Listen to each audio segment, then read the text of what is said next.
Alors quand on se pose la question de quand les plantes sont sorties de l'eau, comment elles ont colonisé la terre ferme, bien, une première approche, ça peut être de se pencher sur les plantes actuelles. Et tout d'abord, de se demander qu'est-ce qu'une plante verte. Alors, une plante verte est une plante qui, pour se construire, fait de la photosynthèse, c'est-à-dire qu'elle absorbe de l'eau, du gaz carbonique, qu'elle utilise l'énergie lumineuse et qu'elle produit, grâce à sa chlorophylle A et B, en particulier, du glucose. Une plante verte terrestre, c'est une plante qui absorbe son eau grâce à son système racinaire, qui en plus, ce système racinaire, l'ancre au sol. C'est une plante qui transporte son eau vers les organes chlorophylliens, qu'on trouve ici, grâce à des éléments conducteurs qu'on appelle des trachéides dans les plantes que nous allons voir, ces premières plantes terrestres. Et c'est une plante qui se protège de la sécheresse du milieu ambiant par une cuticule que l'on voit ici, qui est imperméable. Et pour que les échanges de gaz, donc l'entrée de CO2 puisse se faire et la sortie d'eau qui résulte de l'évapotranspiration puisse se faire, eh bien, on a des ouvertures dans cette cuticule, et ces ouvertures qui sont réalisées par les stomates, et en particulier les deux cellules de garde qui les composent, et qui, selon les conditions de l'environnement, peuvent s'ouvrir ou se fermer. Autre leçon du présent sur les plantes terrestres, eh bien, ce sont des plantes qui sont extrêmement diversifiées, tant du point de vue de l'appareil reproducteur que de l'appareil végétatif. Alors, au niveau de la reproduction, on distingue des plantes à spores et des plantes à graines. Dans le cas des plantes à spores, on a tout d'abord les bryophytes ou les mousses. Et ce qu'il faut bien voir, c'est que quand vous voyez une mousse, tout le système, la plante que vous voyez en général, la plante verte et ramifiée, eh bien c'est ce qu'on appelle le gamétophyte, et qui correspond à la phase à N chromosomes. Le sporophyte, qui est la phase à 2N chromosomes, celle qui correspond à tous les végétaux que vous voyez à l'heure actuelle, hors mousse, toutes ces grandes plantes que vous voyez, ce sont des sporophytes. Et bien chez les bryophytes, c'est une structure qui est petite, qui est portée par le gamétophyte et qui se sert de ce gamétophyte pour se nourrir. Et du point de vue morphologique, c'est une structure qui est petite,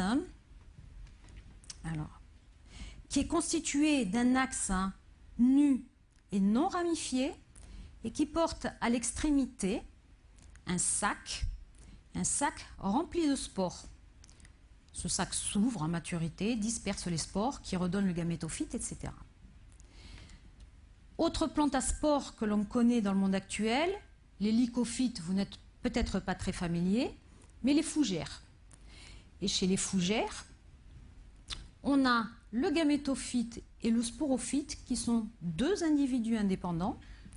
Ce que l'on voit, la plante feuillée, ramifiée, c'est le sporophyte à 2N. Ce sporophyte porte sur les feuilles les fameux sacs qui sont les sporanges, qui portent à l'intérieur, qui contiennent des spores. Ces spores sont libérées par le sporange qui s'ouvre à maturité. Elles germent, elles forment un gamétophyte à N chromosomes. Ce gamétophyte est un individu indépendant qui produit des gamètes, mais c'est un individu tout petit, qui peut être chlorophylien ou qui peut être enterré, qui produit des gamètes et donc qui a besoin d'eau pour que les gamètes mâles, gamètes femelles, puissent se rencontrer et former un embryon. Donc la phase gamétophytique a un besoin important d'eau. À côté de ces plantes à spores, on a des plantes à graines. Donc là, vous êtes très familier de ces plantes, des conifères ou des angiospermes. Dans ce cas de figure, on est un petit peu dans le cas inverse du cas des mousses que l'on avait vu. en particulier en ce qui concerne tout ce qui est gamétophyte femelle. Alors, dans le cas des plantes à graines ou à ovules, la phase que l'on voit, la phase ramifiée, très évidente, c'est le sporophyte à 2 N. Le gamétophyte femelle, hein, qui correspond à cela chez les fougères, se développe à l'intérieur des spores, ne sort pas de la spore. La spore ne sort pas du sporange. Le sporange est enveloppé dans un tégument et tout ça reste sur la plante mère. Et donc, les plantes s'affranchissent pour le développement du gamétophyte, du milieu aquatique, et c'est ce qui explique que les plantes à graines puissent conquérir des milieux secs. Enfin, lorsque l'on analyse les plantes actuelles, et en particulier lorsque l'on recherche leur lien de parenté entre elles, lorsque l'on fait une analyse phylogénétique, donc, eh bien, on aboutit à ce genre de représentation qui nous montre d'une part que les plantes terrestres ont une origine unique, on le voit ici, elles ont un seul ancêtre.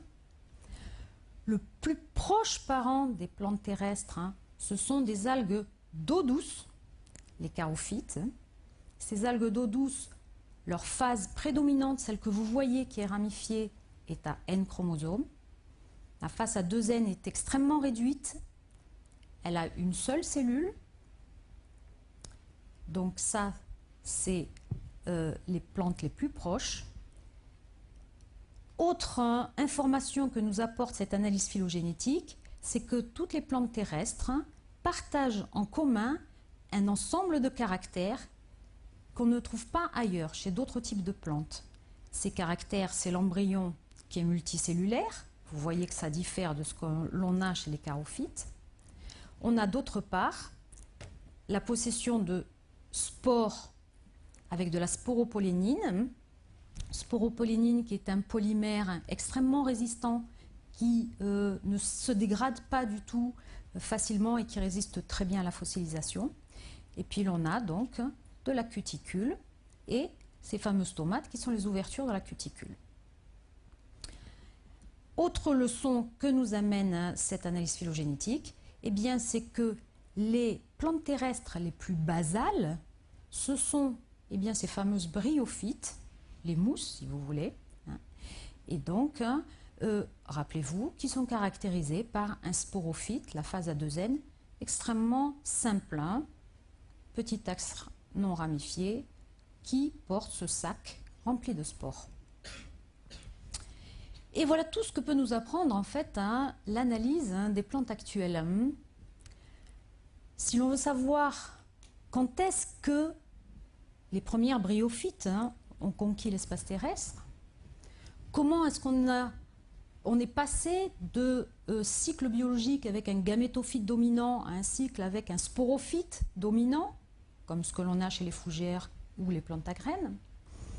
Quand on veut savoir comment un sporophyte de ce type a réussi à devenir très très complexe et à former des choses aussi compliquées que ce qu'on trouve là, bien on est obligé maintenant de se reporter au registre fossile. Et là de nouveau, on va se replonger dans nos analyses phylogénétiques. Cette fois-ci, lorsque l'on met en commun, lorsque l'on étudie un ensemble de plantes actuelles et fossiles et qu'on essaye de retrouver leur lien de parenté, on trouve un arbre de ce type qui nous donne plusieurs enseignements. Alors d'une part, qui nous prédisent en tout cas plusieurs choses. D'une part, que pour passer de cycle biologique avec un gamétophyte dominant à des cycles biologiques avec un sporophyte dominant, comme ceux que l'on a là, eh bien, on passe par des intermédiaires, si vous voulez. Il a existé des plantes qui avaient un cycle biologique où sporophyte et gamétophyte étaient indépendants. C'était 2 individus indépendants et qui étaient à peu près de la même taille et qui étaient également complexes. En particulier, ils étaient ramifiés. D'autre part, cela nous montre que l'on a une acquisition séquentielle des caractères. Alors là, on n'a pas réussi à trouver la séquence en fait, d'acquisition de ces caractères-là. On les a tous groupés. Par contre, on voit que la cuticule, par exemple, apparaît en premier, mais que les stomates, théoriquement, devraient apparaître après. Les premières plantes terrestres, probablement, n'avaient pas encore de stomates et leur cuticule devait être très fine. On voit ensuite que si les premiers sporophytes étaient probablement de ce type-là, ils se sont ensuite ramifiés pour acquérir cette structure-là, et ce n'est qu'après que l'on a probablement eu l'acquisition des trachéides, qui sont ces fameux éléments conducteurs qui vont aider donc l'eau à remonter vers les organes chlorophylliens. Donc voici un schéma que nous prédit l'analyse phylogénétique. Si maintenant on se plonge vraiment dans les fossiles, on va les chercher dans des couches qui sont datées. Eh bien, ce que l'on voit, c'est que les premiers fossiles que l'on trouve, ce sont des cryptospores, donc ces fameux spores de bryophytes. Ça confirme donc les prédictions de l'analyse phylogénétique, mais ça nous donne en plus un âge. Alors vous voyez, jusqu'à la semaine dernière, je pensais que les premières cryptospores étaient dévoniens moyens, puis nous avons eu un congrès de paléobotanique, et maintenant les premières cryptospores sont du cambrien moyen, 500 millions d'années, ce qui fait le lien avec ce que vous avez vu la dernière fois apparemment. Donc il est probable que les premières plantes terrestres soient apparues il y a 500 millions d'années. Ce que l'on voit, c'est qu'ensuite, on a des cuticules, on ne les a pas en même temps. Donc on a des restes de cuticules, et donc ça confirme un petit peu ce que l'on a vu aussi dans l'analyse phylogénétique. Par contre, ce que l'on voit ensuite n'est pas tout à fait congruent. On voit que les stomates apparaissent très tard. On n'a aucune évidence de stomates avant la fin du Silurien. Par contre, on a des évidences de plantes qui sont déjà ramifiées et on a des évidences de trachéides. On a trouvé cela. Donc, encore un peu de travail à faire pour mettre en cohérence, si vous voulez, les prédictions de l'analyse phylogénétique et puis ce que l'on trouve réellement dans le registre fossile quand on tape nos cailloux et qu'on va sur le terrain. Moralité, on ne sait pas encore bien ce qui se passe du Cambrien jusqu'à la moitié du Silurien. Comment s'est fait exactement le passage de la vie aquatique d'eau douce à la vie terrestre n'est pas encore bien connu. Par contre, ce que je vais vous détailler maintenant, c'est toute l'histoire du Dévonien. Donc, une histoire qui commence à environ 405 millions d'années, disons, et qui va se poursuivre jusqu'à 360 millions d'années. Et on va démarrer par le Dévonien inférieur, où les plantes sont extrêmement bien connues grâce à un gisement, le gisement de Rhynie en Écosse, où l'on a des plantes qui sont conservées en anatomie, c'est-à-dire avec leurs cellules. Alors ces plantes de Rhynie, qui nous montrent un peu l'archétype des premières plantes terrestres, elles nous montrent que ces plantes, comme un aglaophyton qu'on voit ici, présentent une cuticule bien développée. Cette cuticule qui s'ouvre par des stomates, et on a des appareils très très complexes avec donc les fameuses cellules stomatiques, des ensembles de cellules sous-stomatiques, des chambres sous-stomatiques. Tout ceci est exactement semblable à ce que l'on trouve dans les plantes actuelles, ce qui laisse supposer que ces premières plantes fonctionnaient au niveau photosynthétique comme les plantes actuelles. Rappelez-vous, pour se construire, ces plantes ont besoin d'eau pour faire leur photosynthèse, et donc elles capturent cette eau par des racines. Eh bien, on trouve des petites touffes de racines à la face inférieure des axes de Rhynie, différents types de plantes, Rhynia ou Aglaophyton. Donc on a bien, ce système racinaire est présent déjà très tôt. On a également un système vasculaire qui permet donc de faire transiter l'eau de ces rhizoïdes jusqu'aux parties chlorophylliennes. Alors chez les premières plantes vasculaires, ce système est très réduit, il est tout petit, vous voyez, par rapport, il s'agit là d'une section transversale d'axe. Donc par rapport à la totalité de l'axe, le système est petit, vous en voyez un détail là. Par contre, ce système est constitué d'éléments conducteurs qui sont des trachéides et qui possèdent déjà des épaississements qui permettent de rigidifier la paroi et donc de maintenir ces tuyaux ouverts, si vous voulez, parce que vous savez que ce qui permet à l'eau de monter vers les organes chlorophylliens, c'est l'évapotranspiration, ce qui crée en fait des tensions extrêmement importantes et qui peuvent en fait faire que les parois s'appliquent l'une contre l'autre et que finalement l'eau ne puisse plus passer. Et bien très très tôt, les trachéides donc mettent en place ces fameux épaississements et donc ce sont des structures efficaces. Je vous ai montré là des détails. Maintenant, lorsque l'on regarde la morphologie de ces premières plantes terrestres, que ce soit des plantes du Silurien supérieur, vers 425 millions d'années, ou du Dévonien inférieur, comme celle de Rhynie que l'on a reconstituée, eh bien, ce sont des plantes qui sont toutes de petite taille, qui font quelques centimètres de haut, qui sont ramifiées, avec une ramification dichotome, c'est-à-dire c'est le sommet qui se divise, et ces ramifications sont à angle droit. Les ramifications successives sont à angle droit. C'est quelque chose de très contraint. On voit que malgré cette contrainte, on arrive à avoir une diversité morphologique ou architecturale importante. Vous voyez qu'on a ces Cooksonia qui diffèrent des Stockmannsella ou des Notia. Et que l'on a une diversité au niveau des sporanges, dans la forme. Vous voyez, ça tout à fait différent de ce que l'on trouve chez Notia où ils sont allongés dans le sens inverse. Et dans la disposition qui peut être terminale ou qui peut être latérale. Rhynie nous informe aussi sur le cycle biologique de ces plantes. Et un des exemples les plus merveilleux, c'est celui d'Aglaophyton, où on a pu reconstituer en fait que pour un même génome, eh bien, on a 3 individus différents. On a le sporophyte que l'on appelle Aglaophyton, qui est un sporophyte ramifié, qui porte les sporanges à l'extrémité. Ce sporophyte a des spores mâles et femelles. Et donc, on a 2 types de gamétophytes. Le gamétophyte mâle qui produit des gamètes mâles, si vous voulez. Le gamétophyte femelle qui est un peu différent. Vous voyez qu'il est beaucoup plus ramifié que le gamétophyte mâle et qui produit des gamètes femelles.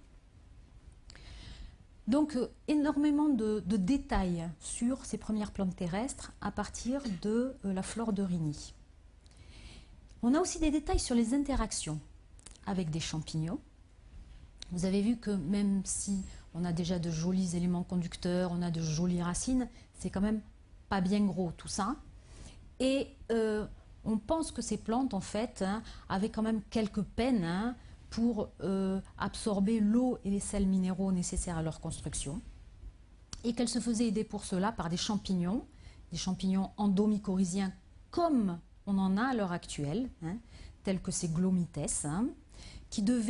que l'on trouve là, à l'intérieur de l'écorce, ça fait cette structure noire.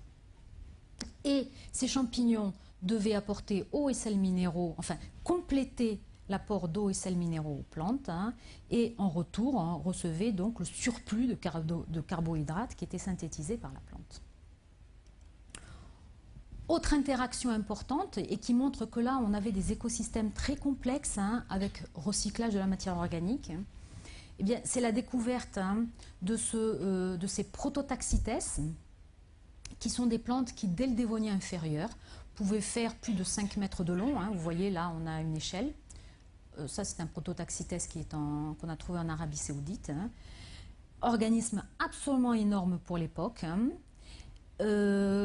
qui, d'après leur structure qui a été étudiée il y a quelque temps, probablement un basidiomycète, c'est-à-dire un champignon. Vous connaissez les basidiomycètes actuels, ce sont par exemple les rosées des prés, les cèpes, les chanterelles. Eh bien, on est dans le même groupe de plantes. Et là, ce prototaxites consommer en fait la matière organique, probablement à partir de plantes, qui se dégradait. Ce qui fait que l'on peut reconstituer les paysages du Dévonien inférieur comme ceci, une végétation dense, très très dense, mais basse. D'ailleurs, elle est suffisamment dense pour que l'on ait déjà des premiers niveaux à charbon dans le Dévonien inférieur. Toujours dans des milieux très humides, vous voyez, pas trop loin de l'eau, et puis ces fameux prototaxites que l'on trouve comme ça dispersés dans le paysage. Voilà pour le Dévonien inférieur. Alors l'histoire se continue, Dévonien moyen et Dévonien supérieur, et puis je m'arrêterai au Dévonien supérieur. Alors ce que l'on voit à partir du Dévonien moyen, donc à partir de 395 millions d'années environ, bien c'est une diversification systématique très importante des plantes terrestres, et avec en particulier une diversification des grands groupes de plantes actuelles, si vous voulez. On a les Lycopsida, qui sont représentées par des petites plantes peu nombreuses à l'heure actuelle. Mais on a également le groupe des monilophytes, et ce groupe contient en fait les fougères et les prêles, que vous connaissez probablement. Et puis on a le groupe des lignophytes, qui comprend toutes les plantes à graines. Eh bien, tout cela se met en place dès le Dévonien moyen. Et même un peu plus tôt, mais en fait on voit ceci exploser à partir du Dévonien moyen.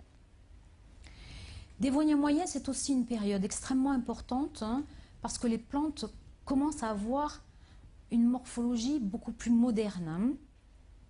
Alors d'abord, elles s'élèvent, elles gagnent de la hauteur, et l'on a ainsi les premiers arbres chez les lycophytes. Enfin, ce sont de petits arbres. Chez ce fameux groupe qui contient fougères et prêles, on va avoir des premiers arbres également. Et puis, on va en avoir également dans le groupe qui va donner les plantes à graines. C'est une période aussi où les plantes commencent à spécialiser leurs organes pour qu'elles soient plus efficaces dans certaines fonctions, photosynthèse ou autres. Et puis, c'est des plantes qui diversifient leur mode de reproduction et en particulier qui vont inventer donc tout ce qui est structure de type ovule. Mais ça, alors que l'arbre, les feuilles, etc. sont inventés de façon parallèle dans divers groupes de plantes, l'ovule n'apparaît que dans un seul groupe, dans le groupe des lignophytes, et c'est celui qui va donner toutes les plantes à graines actuelles. Alors je vais balayer très rapidement donc, ces grands groupes dont je vous ai parlé pour vous donner un petit peu quelques éléments de reconnaissance de ces groupes, voir un peu ce qui s'est passé Dévonien moyen et Dévonien supérieur à travers ces groupes. Alors les lycophytes, qui était celui qui était le plus à gauche, vous vous rappelez, dans l'arbre phylogénétique, eh bien, ce sont des... ou les lycopsida, c'est un groupe particulier de lycophytes. Les lycopsida se reconnaissent immédiatement par leurs feuilles. On ne se trompe pas quand on est sur le terrain, on a un lycopsida. Et ce ne sont pas tout à fait des feuilles parce qu'elles sont encore un peu tridimensionnelles. Enfin, elles sont tridimensionnelles. Et leur particularité aussi, c'est d'avoir une seule nervure. Elles n'arrivent pas à en faire plus. Eh bien, ces lycopsida, feuillés, à partir du Dévonien moyen, commencent à faire des arbres, des structures. Alors, au début, petits arbres, 1,50 m, mais à la fin du Dévonien, ça fait des structures qui font plus de 10 mètres de haut, comme ce leptophlome. Ces arbres demeurent quand même extrêmement archaïques dans leur forme. D'une part, parce qu'elles continuent à faire de la ramification à angle droit, et d'autre part, parce que ce sont des arbres qui ont une couronne apicale, comme tous les arbres, mais qui ne font pas de branches avant. Donc, pendant toute la période de leur croissance, lorsqu'elles ne font pas encore la couronne, eh bien, on a des structures comme ça. C'est représenté, ces arbres sont de grands poteaux avec quelques feuilles, qui portent des feuilles. Donc ça devait être un spectacle assez étrange dans les paysages du Dévonien moyen et supérieur, de voir ces lycopsida arborescentes avant qu'elles forment leur couronne. Donc, j'ai passé ce groupe. On va aborder maintenant tout ce groupe des euphyllophytes, donc ces plantes qui vont donner les groupes vraiment modernes que l'on connaît bien, avec lesquels nous sommes familiers. Les représentants les plus basaux donc ce sont les psilophytales. Et ces psilophytales, hein, on voit tout de suite hein, qu'elles sont particulières au niveau de leur ramification. Elles font de la ramification très inégale. Hein. Elles vont spécialiser leurs axes hein, avec, alors c'est toujours une ramification apicale, c'est le sommet, mais on va avoir un axe qui va continuer à pousser plutôt dans la direction verticale, et puis ça va être un axe plus gros, donc qui va faire de la croissance, la plante va avoir tendance à pousser en hauteur à partir de ces axes, et puis l'axe, l'autre, qui est issu de la ramification, va être déjeté latéralement et va faire une structure plus finie, en fait, plus courte, plus petite et spécialisée. Des structures qui, en général, soit servent à la reproduction, comme ici, et portent les sporanges, hein, soit exploitent le milieu et vont être probablement les parties photosynthétiques. Ces euphylophytes, hein, alors basales, mais non seulement les euphylophytes basales, mais toutes les euphylophytes vont toutes posséder un caractère hein, unique qui n'a pas été inventé par les autres plantes et qui les définit, c'est la ramification en hélice. Vous avez vu que jusque-là, on avait des ramifications à angle droit. Maintenant, on va avoir des ramifications en hélice, ce qui va donner plus de souplesse en fait à l'architecture et qui va permettre de mieux adapter les plantes en fait à la lumière, à la position de la lumière. Donc des structures un petit peu plus performantes. Hein. Je vais continuer alors par ce groupe des monilophytes, en fait. Donc je vous rappelle, celui qui comprend les fougères et les prêles actuels. C'est un groupe qui a alors des représentants au Dévonien moyen qui sont les Cladoxylopsida, et ces Cladoxylopsida ont véritablement explosé au Dévonien moyen. On en trouve partout. Et c'est des plantes hein, qui ont fait les premiers arbres. Des arbres jusqu'à 3 mètres de haut chez Pseudosporocnus, mais les arbres de la forêt de Gilboa dans l'État de New York qui font plus de 8 mètres de haut. Ça, c'est une découverte qui date d'il y a un mois, les arbres de Gilboa. Ces Cladoxylopsida, vous vous rappelez, les Lycopsida, on les reconnaissait par leurs feuilles. Les Cladoxylopsida, on les reconnaît immédiatement par leur vascularisation extrêmement complexe, très torturée. Bien, ces plantes font des arbres, donc, hein, et c'est des arbres qui ressemblent hein, à des fougères arborescentes actuelles. Donc, quelque chose maintenant qui devient moderne hein, en architecture, hein, avec une base qui est renflée, qui porte des racines relativement courtes, hein, et puis un tronc sur lequel sont disposées, mais on le voit mieux pour le cas du Pseudosporocnus, hein, des branches, mais ces branches sont portées tout le long de la croissance de l'arbre et elles sont caduques et petit à petit, au fur et à mesure que le tronc pousse, les branches tombent, hein, en fait. Ce qui fait que on voit toujours une couronne terminale de branches, mais il faut bien réaliser qu'au fur et à mesure de la croissance, ces branches étaient là. Branches extrêmement ramifiées, mais ce qui est remarquable, c'est que c'est des arbres, donc sans feuilles. Ces plantes ne savaient pas encore faire des feuilles. Donc des plantes qui arrivent à construire quand même des organismes assez importants, puisque vous voyez que pour l'arbre de Gilboa, ça dépasse presque 8 mètres, mais sans que l'on ait encore de feuilles. Alors évidemment, on avait des organes photosynthétiques, et c'était probablement les petites ramifications terminales. Mais voilà. Autres plantes qui font des arbres, alors là, cette fois-ci, chez les lignophytes, ce sont les Archéoptéris. Et de la même façon que les Cladoxylopsida que l'on a vus là maintenant ont explosé au Dévonien moyen, hein, elles ont dominé la terre, les Archéoptéris ont dominé en fait les paysages du Dévonien supérieur, ont dominé les forêts du Dévonien supérieur. Et ces Archéoptéris, par rapport à la stratégie précédente de type fougère, eh bien, eux développent une stratégie plutôt de type conifère, quelque chose de très complexe. Au niveau de l'architecture, on ne connaît pas bien le système racinaire, c'est quelque chose sur lequel je vais travailler dans les mois prochains, mais on suppose que c'était un système qui était assez étendu et pérenne. Cet Archéoptéris portait, avait un tronc, ce tronc qui portait des branches, et ces branches étaient elles-mêmes pérennes, donc à longue durée de vie, elles restaient sur l'arbre, hein, Et c'est que au niveau des parties terminales qu'on avait des branches caduques. Et ces branches caduques, elles, avaient de vraies feuilles, c'est-à-dire des structures qui étaient planes, qui avaient du limbe et qui étaient donc extrêmement performantes pour la photosynthèse. Et la ressemblance avec les conifères actuels va très loin puisque ces plantes avaient également du bois tout à fait comparable à celui des conifères actuels. Par contre, c'était encore des plantes qui se reproduisaient par spores.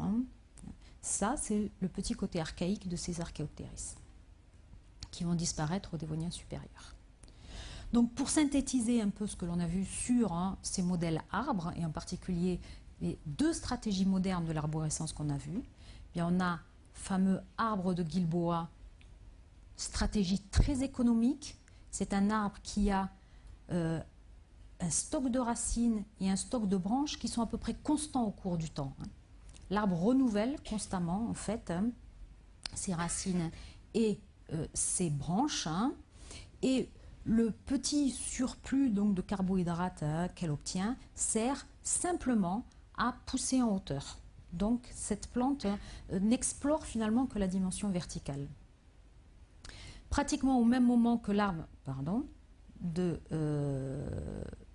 de Guilboa, qui se trouve à la fin du Dévonien moyen, on a les premiers Archéoptéris, donc stratégie conifère.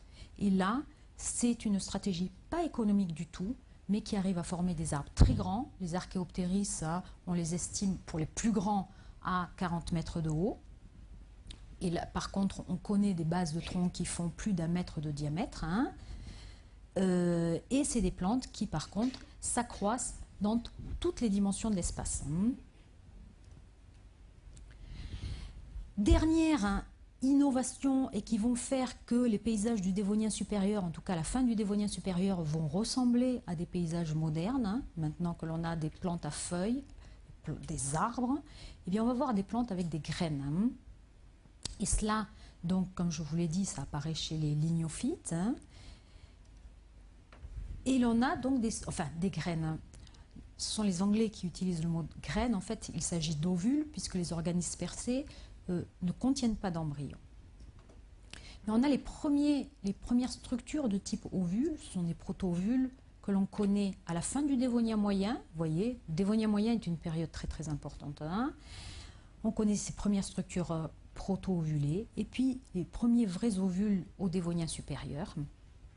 Ovule dans lequel le gamétophyte femelle est protégé par un ensemble de structures qui l'enveloppent et qui le laissent à l'intérieur, qui ne s'ouvrent pas.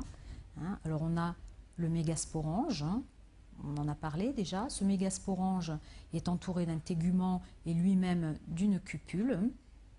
Donc protection importante du mégagamétophyte qui reste sur la plante mère, qui s'en nourrit en plus, donc ce n'est pas un organisme indépendant, et qui en plus, pour capturer le pollen et pour aider à la fertilisation, crée son propre environnement humide qui se trouve dans cette chambre pollinique, qui favorise donc tout ce qui est fertilisation, fécondation, etc. Et cet environnement est donc sur la plante elle-même. Donc les plantes qui ont des ovules n'ont plus besoin d'avoir des gamétophytes dans un milieu humide, n'ont plus besoin d'avoir l'humidité extérieure du milieu pour que les gamétophytes se développent. Et parce que ces ovules ont à effectuer ces 3 fonctions qui sont la protection, qui sont la nutrition, la pollinisation, et puis il y a aussi la dissémination. Les ovules, ce sont les organes qui sont disséminés. Eh bien, on a une multitude en fait, de structures qui commencent à se mettre en place à la fin du Dévonien. Des structures du type Moresnetia avec des cupules très découpées, des structures comme Chondrusia avec au contraire des téguments très refermés, très protecteurs, une cupule très protectrice, des cupules et des téguments comme chez Dorinotheca qui eux vont favoriser la dispersion probablement, et donc on commence à avoir une explosion des plantes à graines à la fin du Dévonien supérieur. Donc pour résumer, on passe du Dévonien inférieur, où on en avait une végétation basse, vous vous rappelez, avec ses prototaxites, et qui était dans un milieu humide, toujours près des cours d'eau ou des lacs, on arrive à la fin du Dévonien supérieur, au fait que tous les continents sont végétalisés, puisque les plantes à graines peuvent conquérir les milieux secs. On a des grandes forêts. Donc un paysage qui a beaucoup évolué. Alors, est-ce que cette dynamique a changé les choses aussi au niveau des climats, de l'environnement? C'est une question qui est pertinente parce que on voit qu'entre du Dévonien supérieur où il faisait très chaud, ou du Dévonien inférieur où il faisait très chaud, au Dévonien supérieur, on a une chute des températures. À la fin du Dévonien, on a des glaciations qui se mettent en place au pôle sud. En même temps, on a une chute extrêmement importante du CO2 atmosphérique qui chute d'à peu près d'un facteur de 10, ce qui est extrêmement important, qui ne se voit pas à une autre période de l'histoire de la Terre. Le CO2 a fluctué, mais jamais dans ces proportions-là. Et donc, les chercheurs se sont demandé s'il y avait une connexion entre la végétalisation des continents dévoniens et ces événements environnementaux qui étaient importants. D'autant plus aussi que, Gaël vous en parlera, je crois, qu'on a une crise biologique très importante à la fin du Dévonien et de très nombreux organismes marins qui disparaissent. Alors, Algeo et ses collaborateurs, c'est un chercheur américain, ont proposé un modèle qui connectait en fait tous ces événements et qui propose que les plantes aient eu un rôle fondamental de piégeage du CO2, d'une part par le biais de la photosynthèse pour construire toute la biomasse végétale que l'on voit et en particulier les grands arbres que l'on connaît à partir du Dévonien moyen, et d'autre part par le biais des racines de plantes, en particulier des Archéoptéris. Probablement, on pense que les Archéoptéris avaient des racines très profondes qui ont dû probablement contribuer à la formation des sols. Et les sols, là on a des équations un peu compliquées, mais la formation de ces sols est un grand consommateur de CO2 également. Donc, piégeage de CO2 à ces deux niveaux, photosynthèse et formation de sol, mais tout ça par l'intermédiaire de plantes. Alors, pourquoi des extinctions dans le domaine marin? Là, c'est peut-être un petit peu plus tiré par les cheveux, mais enfin, je vous le présente. Toute la litière, en fait, végétale, qui résulte de ces branches qui tombent au sol, plus le fait que lorsque les sols se constituent, on a des éléments minéraux aussi qui sont plus... bon, on n'a plus la roche-mère, on a des éléments minéraux disponibles. Tout ça, au moment de tempête, peut être lessivé par les rivières et se retrouver en fait déposé dans les mers épicontinentales. Tout cet apport en fait de matière organique crée ce qu'on appelle un phénomène d'eutrophisation. Moi qui viens de Montpellier, je connais bien ça dans les marais en fait autour de Montpellier, on connaît ça tous les étés, beaucoup de matière organique, donc les algues et les autres animaux qui utilisent les nutriments, qui se développent en quantité, qui absorbent l'oxygène, privation d'oxygène et donc mort des organismes marins qui sont en tout cas dans les mers épicontinentales. Alors voici ce modèle, c'est un modèle en ce moment sur lequel beaucoup de chercheurs travaillent, et en particulier moi-même, qui demandera beaucoup de temps pour le tester parce que il est joli au niveau qualitatif, mais il faut le quantifier évidemment. Voilà, donc 3 grandes étapes dans la conquête du milieu terrestre au Dévonien en tout cas, par les plantes. Dévonien inférieur, je crois que ce qu'il faut peut-être retenir, qui est quelque chose sur lequel on n'avait pas encore trop assisté, c'était l'importance des interactions, l'importance des champignons qui interagissent avec les plantes parce que ces plantes ne sont pas encore complètement performantes. Dévonien moyen, les grands groupes de plantes qui se mettent en place, les arbres, et des organes assez spécialisés. Dévonien supérieur, c'est le développement des grandes forêts cosmopolites et les plantes à graines évidemment qui deviennent de plus en plus présentes dans le paysage. Merci.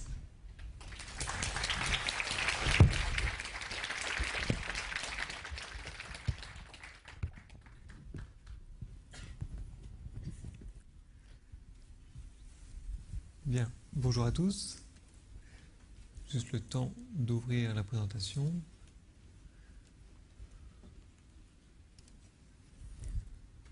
Voilà. Donc Brigitte effectivement vous a parlé donc, de la sortie des eaux des plantes. Et si les premières traces de plantes terrestres datent du Cambrien, apparemment, la diversification des plantes a eu lieu essentiellement au Silurien supérieur et Dévonien, donc c'est environ 420 à 360 millions d'années. Étonnamment, c'est également la période qui a vu donc, la sortie des eaux des animaux. Alors, en ce qui concerne les animaux, on peut parler des vers, tels que les nématodes, des mollusques, par exemple les escargots, les insectes, les crustacés, il y a quelques crustacés terrestres, les araignées, les scorpions, les mille-pattes, et les vertébrés. Aujourd'hui, donc, je vais essentiellement je vais me concentrer sur les vertébrés. Les vertébrés sont donc des animaux qui sont munis de vertèbres, essentiellement les poissons et les tétrapodes. Donc, je parle maintenant de tétrapodes, parce que vous allez le voir, je vais en parler après plusieurs fois. Tétrapodes, tétra c'est 4, pod c'est pieds, donc ce sont les animaux qui ont 4 pieds. Donc ce sont les animaux munis de pattes et de doigts, comme celui-ci. Donc ici, c'est un des premiers tétrapodes connus, et il est à l'origine de l'ensemble des vertébrés terrestres, l'ensemble des tétrapodes terrestres. Et ces tétrapodes terrestres sont constitués des amphibiens, des reptiles, des oiseaux, des mammifères, et donc de l'homme. Donc là, on va aller très loin dans nos origines. Donc on a vu tout à l'heure la sortie des plantes, des eaux et des plantes ici, et une diversification importante là. On appelle au Dévonien l'âge des poissons, puisque c'est une époque où les poissons sont excessivement bien représentés. Plus tard, on verra l'âge des reptiles, avec les dinosaures entre autres, et au tertiaire, l'âge des mammifères. Bien sûr, du temps des reptiles, il y avait également des poissons, tout au long de l'histoire évolutive, et également des premiers mammifères. Juste un petit historique donc, de l'histoire des vertébrés. Les premiers vertébrés datent de l'Ordovicien, donc environ 450 millions d'années. Ce sont des poissons, bien que ça ressemble plus à une boîte à chaussures qu'à un poisson. Ce sont des poissons qui n'ont pas de mâchoire, donc on les appelle des agnates, et qui sont cuirassés. Voilà. Là, ce sont des dessins qui m'ont été confiés par Philippe Janvier, un collègue du muséum. Et il faut bien imaginer qu'à l'époque, sur Terre, surtout à l'Ordovicien et même au Silurien, il y avait très peu de choses, à part donc au Silurien des toutes petites plantes, après Dévonien des plantes développées, mais pas d'animaux réellement complexes. Alors que dans l'eau, on avait toute une faune d'invertébrés, des brachiopodes, des trilobites, etc., et des poissons. Au Silurien supérieur, donc 420 millions d'années, on a cette fois-ci une grande diversification des poissons, avec essentiellement encore ici en rouge les agnates.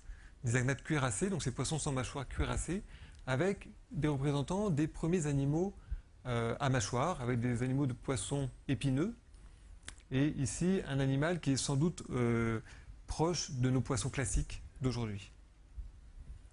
Au Dévonien inférieur, encore une faune de poissons qui est très variée, qui est très différente de celle du Silurien, avec toujours en rouge des poissons sans mâchoire cuirassés et des animaux à mâchoire, tels que les placodermes, ici, qui sont également très très cuirassés. Toujours nos poissons épineux, et ici un animal, un poisson avec une nageoire qui est lobée. On voit ici lobée, avec des petits rayons qui frangent cette nageoire. Et ces animaux-là, j'en reparlerai beaucoup par la suite, puisqu'ils sont très proches parents des tétrapodes. Au Dévonien supérieur, cette fois-ci encore, on a une grande variété de formes, avec des tailles assez gigantesques. Par exemple, ici, ce placoderme pouvait atteindre 8 mètres de long. Quelques agnates, donc poissons sans mâchoire encore cuirassés, placodermes, nos poissons épineux qui sont encore représentés. Ici, des animaux qui sont proches des poissons classiques, tels que le poisson rouge, le mérou, etc. Nos poissons à nageoire lobée, ici, ici, ici, et également celui-ci. Dévonien terminal, on a les derniers représentants des poissons sans mâchoire cuirassée, on a encore des placodermes, et on a encore ici des animaux qui ont des nageoires lobées. Donc il y a une grande variété de formes de ces animaux à nageoires lobées, qui sont, comme je vous rappelle, les proches parents des tétrapodes. Donc je vais parler beaucoup plus par la suite. Au Dévonien terminal, 360 millions d'années, on n'a plus d'agnates cuirassés, on a encore des placodermes qui, eux, disparaîtront à la fin du Dévonien. Et ce sont ici les derniers représentants. Des représentants proches des requins. Et là, nos animaux à nageoires lobées, encore une fois. Donc, grande variété de formes. Et les premiers animaux munis de pattes et de doigts, donc les premiers tétrapodes. Au Carbonifère, après cette crise biologique dévonien carbonifère qui a détruit un grand nombre de groupes, on a une faune qui est très différente, avec beaucoup de requins, cette fois-ci. Tout ça sont des formes de requins, très différents les uns des autres, même ceux-ci. Et on a quand même des représentants à nageoires lobées, ici et là. Ici, ce sont des représentants des sélacantes, dont je vais parler également par la suite. Au Permien, on a encore quelques représentants poissons à nageoires lobées, mais ce sont vraiment les derniers représentants. On a beaucoup de requins, ici et là. Et on a cette fois-ci une grande diversité de poissons classiques, donc qui vont plus tard se diversifier pour donner donc toute la faune de poissons, de poissons d'eau douce, comme la perche, etc., et d'eau marine, comme le mérou. Et bien sûr, c'est également l'âge de la grande diversification des tétrapodes terrestres. Donc pour résumer un petit peu ça, phylogénie, c'est simplement un terme qui signifie les relations de parenté des vertébrés actuels. Donc on a actuellement des agnates, des vertébrés agnates qui sont les lamproies, donc ils n'ont pas de mâchoire. On a le groupe des requins chondrichtiens, ce sont les requins et les chimères. Le vilain groupe des ostéictiens qui signifie poisson osseux. Les actinoptérygiens, c'est également le nom un peu compliqué de ce qu'on trouve généralement chez le poissonnier, tous les poissons les plus classiques. Et le groupe de ces animaux à nageoires lobées, ici, tels que les sélacantes et le dipneuste, dont je vais reparler, et les tétrapodes, c'est le groupe des sarcoptérygiens. Encore une fois, c'est un terme malheureusement un peu compliqué, mais dont je vais devoir réutiliser par la suite. Sarco veut dire charnu, la chair, et ptérygien veut dire membre ou nageoire. Donc ce sont ces animaux à nageoires lobées, charnus, plus bien sûr l'ensemble des vertébrés terrestres qui ont un membre charnu. Et la sortie des os en elle-même se présente à ce niveau-là, à ce nœud-là, entre des animaux de type poisson et des animaux de type amphibien. Aujourd'hui, par les analyses de biologie moléculaire et de morphologie, ce groupe de poissons, qui s'appelle les dipneustes, dont je vais reparler, est considéré comme le plus proche parent de l'ensemble tétrapodes. Donc les sarcoptérygiens, encore une fois, nous sommes des sarcoptérygiens, c'est un groupe très important, plus de 24 000 espèces actuellement, avec des animaux de type poisson, sélacantes, dipneustes, et bien sûr après l'ensemble des vertébrés terrestres dont je parlais tout à l'heure, amphibiens, reptiles, oiseaux et mammifères.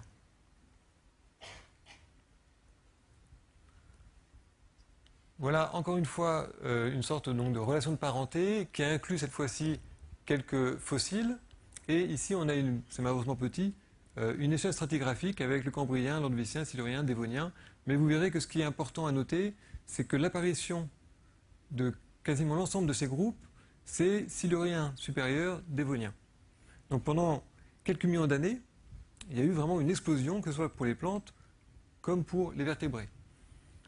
Donc encore une fois, le groupe des placodermes ici, le groupe des requins là, le groupe des poissons classiques, et ce qui va nous intéresser, c'est le groupe des sarcoptérygiens, où on voit qu'eux également, bien que considérés comme plus dérivés dans l'histoire évolutive, leurs premiers représentants, pour quasiment l'ensemble, datent du Silurien ou du Dévonien. Donc ça c'est quelque chose qui est assez extraordinaire, que l'ensemble des organismes explosent comme ça sur des quelques millions d'années, fin Silurien, début du Dévonien. Encore une fois, donc on a ces relations de parenté entre les organismes actuels, donc essentiellement en ce qui concerne les sarcoptérygiens, le sélacanthe, dipneuste et les tétrapodes. Et quand on ajoute les fossiles, donc ce sont les organismes qui ont une petite croix, on retrouve nos sélacanthes on retrouve de dipneustes et les tétrapodes sont regroupés sous cette petite icône de grenouille.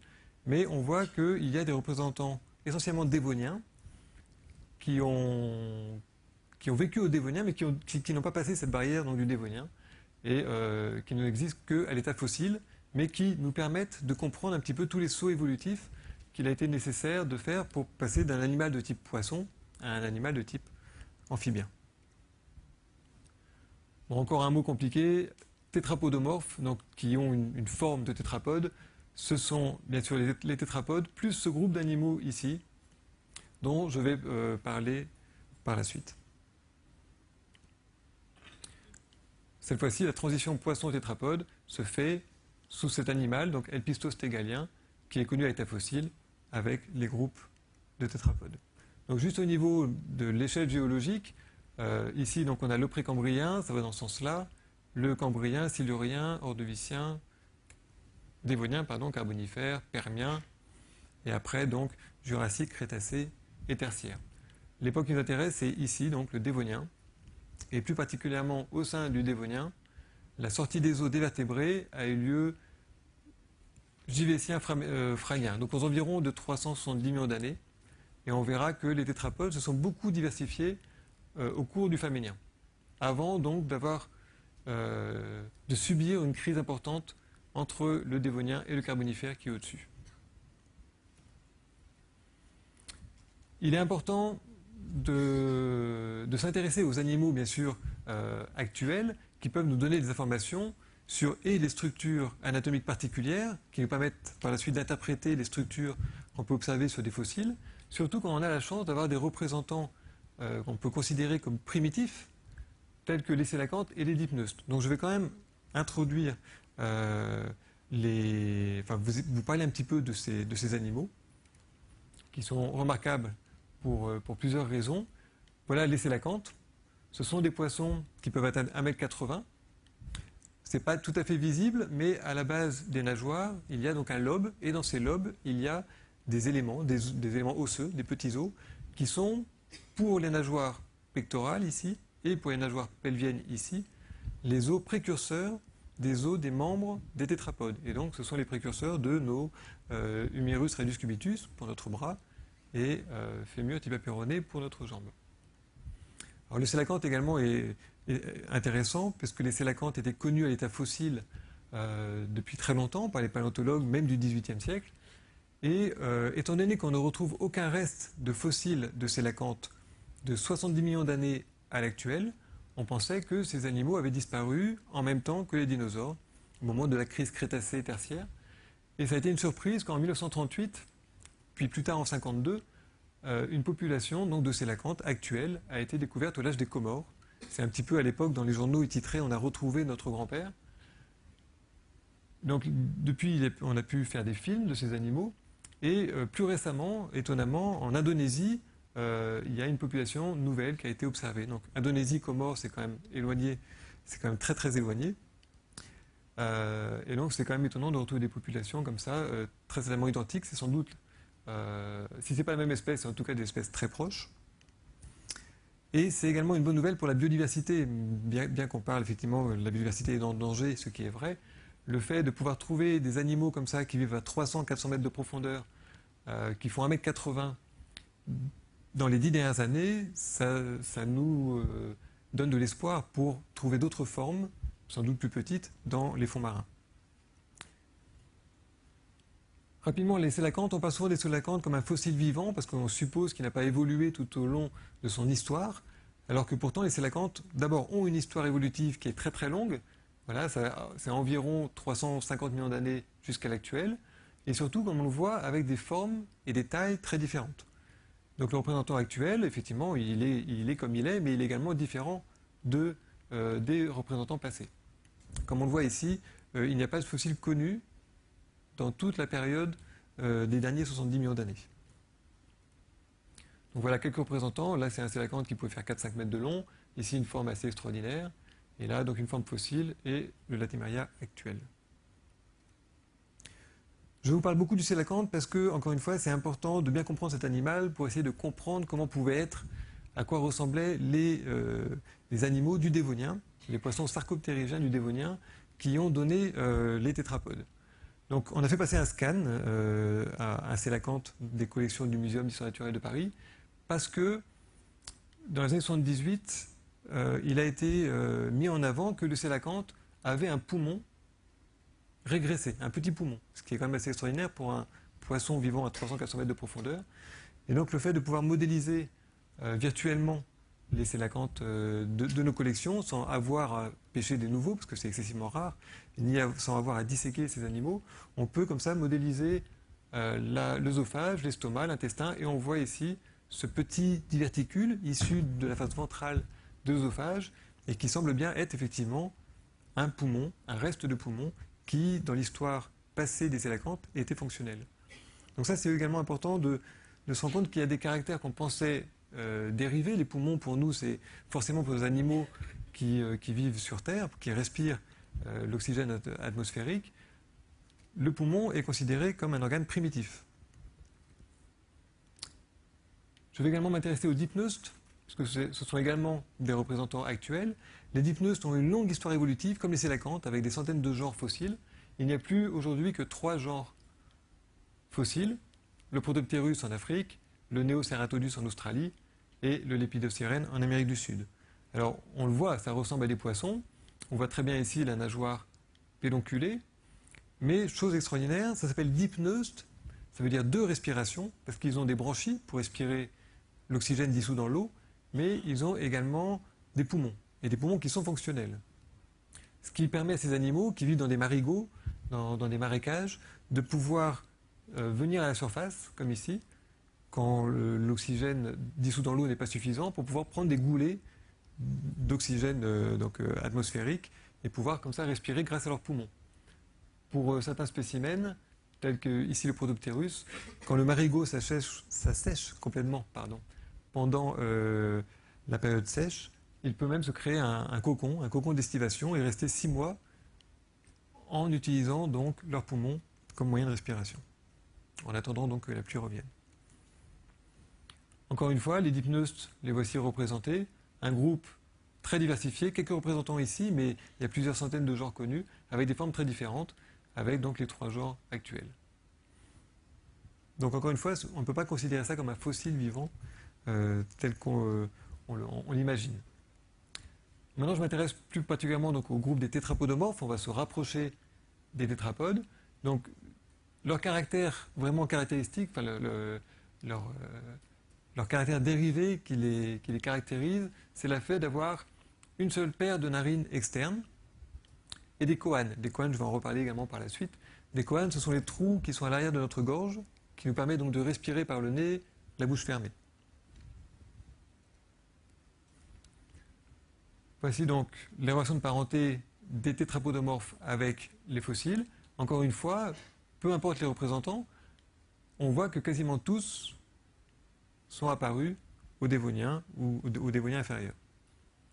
Avec ici donc le groupe des tétrapodes, avec les tout premiers tétrapodes, les tétrapodes dévoniens, avec les fameux Acanthostega et Ichthyostega, et par la suite donc le groupe diversifié des tétrapodes. Les ostéolipiformes, vous voyez, ce n'est pas tout à fait les plus proches parents des tétrapodes, puisque c'est ce groupe-là qui a le vilain nom d'Elpistos-tégalien, mais ce sont donc les ostéolipiformes, dont je vais parler rapidement, puisque ce sont des poissons qui ont présenté des fossiles qui sont excessivement bien conservés dans une localité qui s'appelle le Miguacha au Canada. Donc voilà un des spécimens très très bien conservé, et donc ici une reconstitution, et on voit ici le lobe des nageoires. Le chercheur qui les a étudiés, Erik Järvik, suédois, a utilisé une technique qui s'appelle la technique des sections serrées, c'est-à-dire qu'il polissait le crâne. Donc ça, c'était le spécimen avant. Ça, c'est le spécimen après. Donc ils ont préparé ici pour voir tout le squelette interne, mais par contre, le crâne a disparu parce qu'il sciait tous les millimètres, par exemple, le polissait, et en coupe, il redessinait les os en sections. Et en multipliant, en photocopiant x10, et en collant des plaques de cire et en redécoupant ces plaques de cire au niveau des os et en accolant sur un squelette qui avait été déjà commencé, voilà ce qu'il a réussi à faire. Donc il faut des années de travail. Ça, c'est un crâne d'ostéoptérone qui fait à peu près 10 cm et le crâne en lui-même fait plus d'1 mètre en cire. Donc c'est ce qui permet d'avoir tous les détails anatomiques de l'intérieur du crâne. Par contre, le spécimen est disparu. Eric Harvig, donc, grâce à ses travaux, a pu montrer une reconstitution de l'endocrâne, de ces ostéolépiformes, et de pouvoir comparer avec des endocrânes de tétrapodes pour voir à quel point ils étaient liés. Et donc, grâce aux nouvelles technologies, les CT scans, ici, sans avoir à détruire le spécimen, c'est comme un scanner médical, mais adapté pour les fossiles, on peut reconstituer les différents organes et les différentes structures. Donc là, ça permet de confirmer ou parfois d'infirmer des hypothèses précédentes. Donc là, c'est assez concordant. Là, c'est juste la région arrière du crâne, la région antérieure du crâne, avec en vue ventrale donc, du crâne de l'animal, avec un os médian du palais, et ici 2 os qui présentaient des grands crocs, qui s'appellent les vomères. La partie la plus importante, c'est effectivement les relations entre les elpistostégaliens, qui sont des animaux de type poisson, avec les tétrapodes. Donc les elpistostégaliens, c'est un groupe de poissons toujours entre guillemets, parce qu'effectivement, ça ressemble peu aux poissons tels qu'on l'imagine, qui présentent des caractères partagés avec les tétrapodes. Ils ont par exemple, comme on voit ici, des yeux qui sont situés dorsalement, une paire d'os frontaux, donc ça c'est au niveau du dessus du crâne, et des absences donc de nageoire dorsale. Voilà, ça c'est un ostéolépiforme, poisson tout à fait classique. Et là, chez déjà les 2 représentants elpistostégaliens, il n'y a plus de nageoire dorsale, et on se rend compte ici que si on enlève ces rayons dermiques et qu'on met des doigts, on a quasiment un tétrapode. Donc les elpistostégaliens sont vraiment les groupes les plus proches parents des tétrapodes.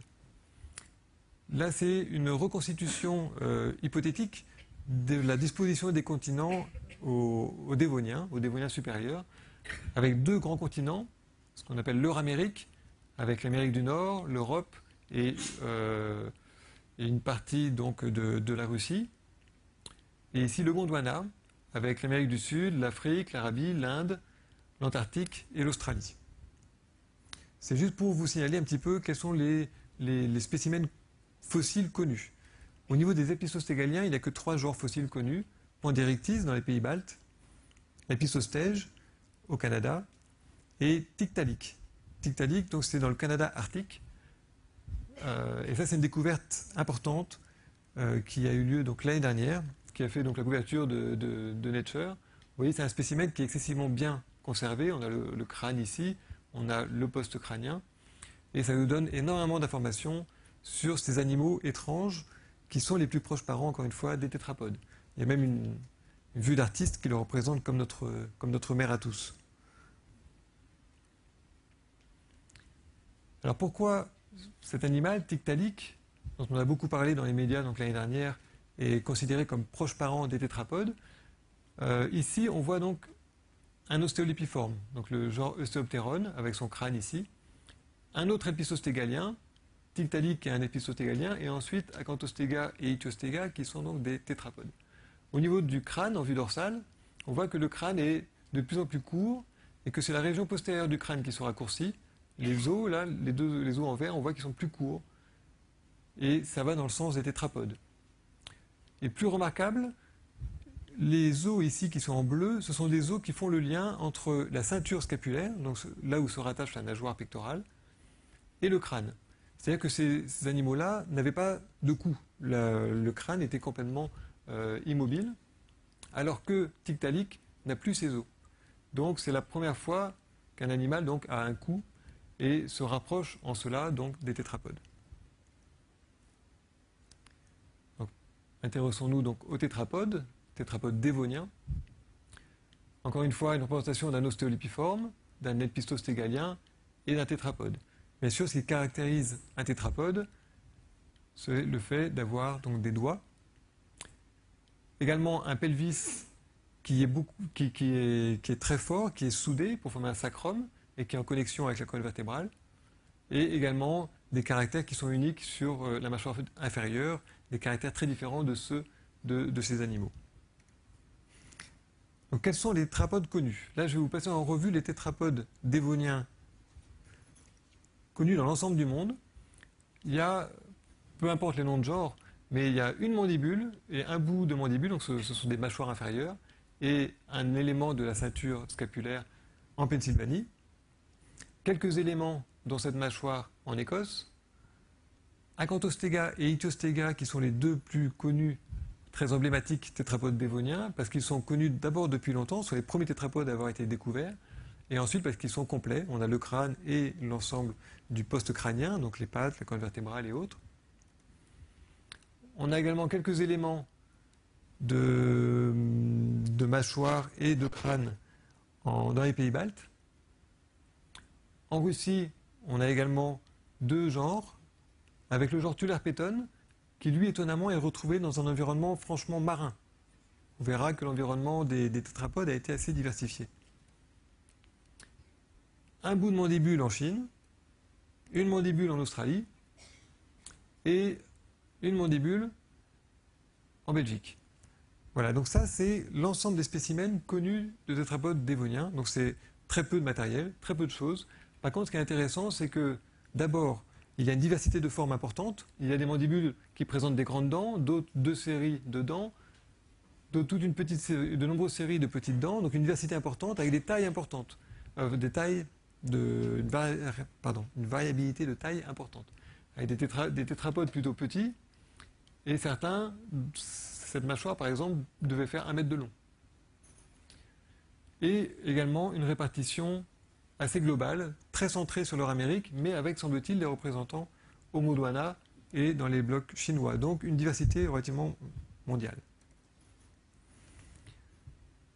Donc en ce qui concerne la transition donc poisson-tétrapode, donc un animal de type poisson à un animal de type amphibien, quand on ouvre un bouquin scolaire d'il y a une quinzaine d'années, une vingtaine d'années, on avait ça, on avait un animal de type poisson, Eustéloptéron, qui essayait tant bien que mal de ramper sur Terre, et un animal de type amphibien, comme Ichthyostega, qui lui était déjà sur Terre, semble-t-il s'ennuyant à mourir dans une région un petit peu dévastée.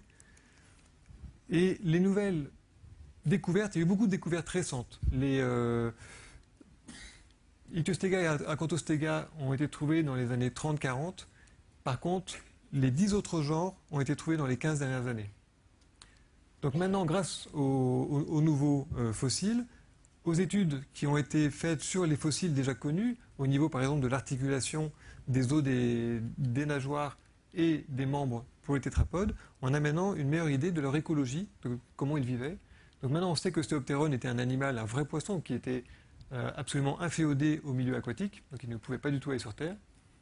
Et les tétrapodes, et semble-t-il tous les tétrapodes dévoniens, étaient également très inféodés, sinon complètement inféodés au milieu aquatique. D'eau douce, saumâtre ou marin, mais en tout cas inféodés au milieu aquatique. Ce qui veut dire que les doigts sont apparus pour une fonction aquatique, tout d'abord. Et c'est par la suite que ces doigts, d'abord pour une fonction aquatique, se sont trouvés être un appareillage, un organe absolument parfait pour pouvoir marcher sur Terre. Au niveau des nouvelles découvertes, je vous parlais des elpistostégaliens avec Tiktaalik l'année dernière. Donc ça également, ça nous permet de mieux comprendre les relations de parenté entre les derniers poissons et les premiers tétrapodes. Et on a également un problème, c'est-à-dire que à la fin du Dévonien, il y a une crise biologique majeure, Dévonien carbonifère, et il semble qu'au moment de cette crise, beaucoup d'organismes disparaissent, les tétrapodes dévoniens prennent également un gros coup sur la tête, puisque on avait une douzaine de genres répartis mondialement. Par contre, les 15 premiers millions d'années du Carbonifère, on ne retrouve pas de fossiles, ou très très peu, de fossiles de tétrapodes. Par contre, après, au Carbonifère moyen, on retrouve des tétrapodes qui sont, eux, franchement terrestres.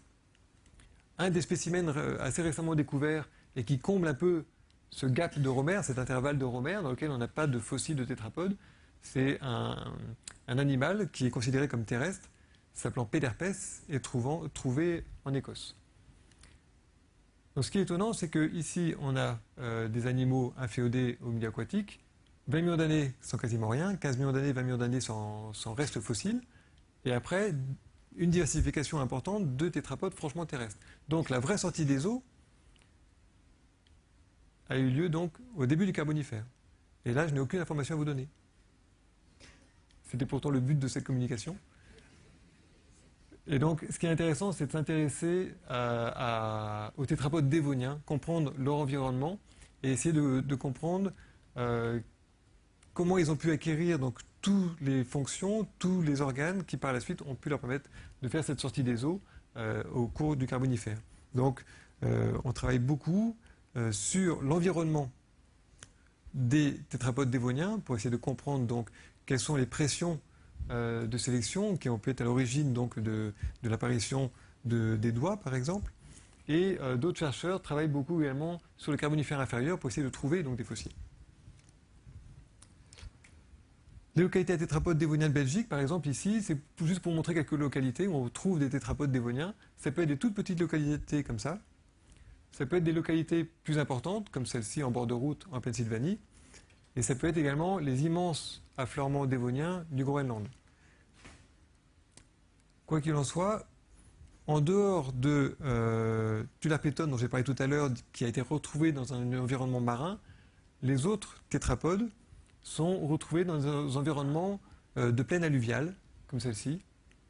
Donc ça, c'est une image bien sûr actuelle en Australie, avec des fossiles qui se déposaient donc au niveau, enfin des animaux morts puis fossilisés, qui sont déposés au niveau des marges de chenaux ou dans les lacs et dans les bras morts. Donc là, on a une reconstitution de ces environnements, donc une faune assez abondante avec les premiers tétrapodes. Donc ici, c'est une reconstitution qui date un petit peu, donc on pensait encore que les tétrapodes pouvaient marcher sur Terre, ce qui ne semble pas être le cas pour les tétrapodes dévoniens, avec donc des placodermes et ces animaux, bien sûr, ces poissons à lobes charnus, qui sont les poissons sarcoptérygiens proches parents des tétrapodes. Voilà, donc un saut évolutif pour passer d'un milieu aquatique à un milieu terrestre. Pour un vertébré, ça demande un grand nombre de modifications. Donc il faut s'adapter à la dessiccation, il faut s'adapter donc au niveau de la vision, au niveau des sens. La vision est absolument différente sous l'eau que dans l'air. Au niveau de l'audition également, respiration, du support, la locomotion, il faut pouvoir supporter son corps, puisque donc la pression est beaucoup plus forte. Là, je vais rapidement, parce que je vois qu'on est un petit peu en retard, passer sur la respiration et l'apparition donc des membres. Un poisson classique, quand on regarde une morue, par exemple, elle a deux paires de narines, une dans lequel, quand le poisson nage, il y a un courant inhalant qui va dans la narine et qui ressort par la narine postérieure, ce qui permet de sentir les odeurs présentes dans l'eau. Quand on a un tétrapode, on a une seule de narine externe, une seule paire de narines externes, c'est par exemple notre nez, et on a des orifices à l'arrière donc de la gorge, les coanes. Ichthyostega, un tétrapode du dévonien, ici c'est le palais en vue ventrale, là, bien sûr c'est l'avant, ici c'est la narine extérieure, quand la gueule était fermée, cette narine était quand même en relation avec l'extérieur, et au niveau du palais, on a des orifices qui sont ce qu'on appelle donc les coanes, qui sont l'équivalent des narines postérieures des poissons, mais donc qui permettaient à l'animal de créer un courant d'eau ou d'air, alors c'est là aussi une polémique, dans sa gorge. Les poissons ostéolipiformes, comme Estéoptéron, ont également des coanes. Donc c'est une structure anatomique qui était déjà présente bien avant, une structure on peut dire primitive pour les poissons sarcoptérygiens. On peut supposer que ce système donc d'une narine externe et d'une narine buccale, la coane, permettait à l'animal donc de pouvoir rester en surface comme ça, tout en respirant l'air atmosphérique si besoin était. Le passage donc d'un animal du type poisson qui a des nageoires à un tétrapode, donc qui est muni de pattes, des ceintures pectorales qui sont beaucoup plus développées, comme les ceintures pelviennes, beaucoup plus développées, beaucoup plus fortes et en relation avec la colonne vertébrale pour pouvoir supporter le poids du corps. Au niveau de ces poissons, Eusteopteron, Panderictis et au niveau des tétrapodes Ichthyostega, au niveau des nageoires pectorales, on retrouve des os qui sont considérés comme homologues, qui sont Humerus, Radius cubitus, Humerus, Radius cubitus, Humerus, Radius cubitus, Et par contre, ce qui caractérise les tétrapodes, encore une fois, c'est sans doute la formation, l'apparition des doigts. Petite chose extraordinaire pour les tétrapodes dévoniens, si aujourd'hui tous les vertébrés ont 5 doigts ou moins, les tétrapodes du dévonien avaient plus de 5 doigts. Par exemple, Acanthostega en avait 8, Ichthyostega en avait 7, Thulapéton en avait 6. Par contre, les tétrapodes carbonifères, donc retrouvés après cette lacune de 20 millions d'années, sont terrestres et ont tous 5 doigts, et jamais plus.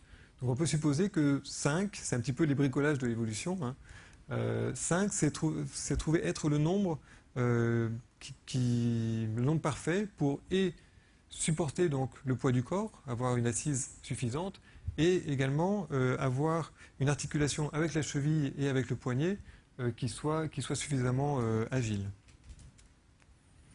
Voilà, dernier point pour la locomotion. Bien sûr, océipiformes et les épistostégaliens, ce sont les animaux de type poisson, donc ils vivaient en eau, qui vivaient dans le milieu aquatique, avec Eustéoptéron, qui est certainement un animal vivant en pleine eau, un petit peu comme un brochet, vu sa forme. Épistostégalien était sans doute un animal qui vivait dans de l'eau de faible profondeur d'eau, due à la forme de son crâne. Acanthostega, on sait que c'était un tétrapode qui ne pouvait pas supporter le poids de son corps, ses membres étaient trop petits et trop faibles, donc il était inféodé au milieu aquatique.